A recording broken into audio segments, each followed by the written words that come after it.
kıyım ol. Git rayca kancanı ben teyir ederim oğlum mara. Bol ya bol. Oğlum bir de kim geliyor biliyor musun? Rayca kancanlara. Hani söylüyor. Oğlum kanca olup gidip de mıytık edip. 3 yaşında dönüyorum ben lan. Mıytık oğlum ben. Akıllıca oğlum nerede geliyor? Acuz yer onu getirdiler mi?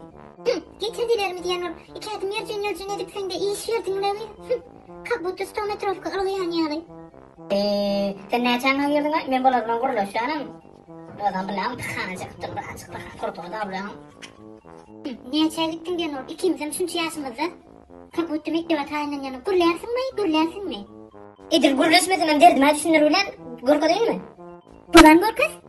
Bolan dinleme ne sık etmeyi. Hiç çadadı ki ulan. Mesela o cana fil sana. Vay canım oğlum canım ne oluyorum? Senin kakaosuz mu? İksanca kakaosuz siktir haydi gayret etme. Dur et bıraktır diyen ne mi diyen ben düşünüyorum ha canım oğlum bokuttin mi? Canım oğlum nereden buluyorum?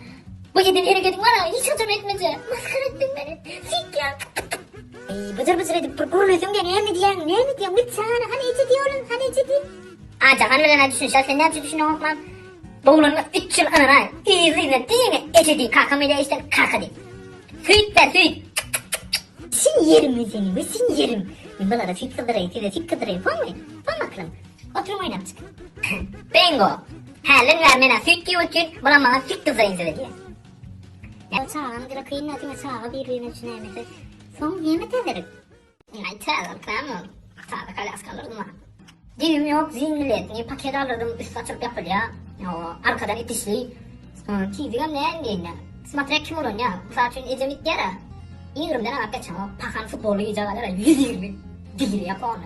O spor kurbayla ayna. Şu oğlunları ben görüyorum kalas kamemim aylanam ne yaptı düşündün mü? Kıstacı sen ecendiğini can ettim en eceme. Kıp sıçağı dedi. İntiham sıçağı mı? Tır. Onun ceksene yürü fıçı. Oy soğuk nedir karış? Vay canı uydu mu? İzzettirmene vermedin.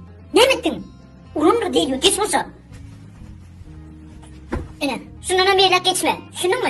Hani geçmişinden geçene. Oyun akıllıca olur. Sen var ya sen akıllıca ol.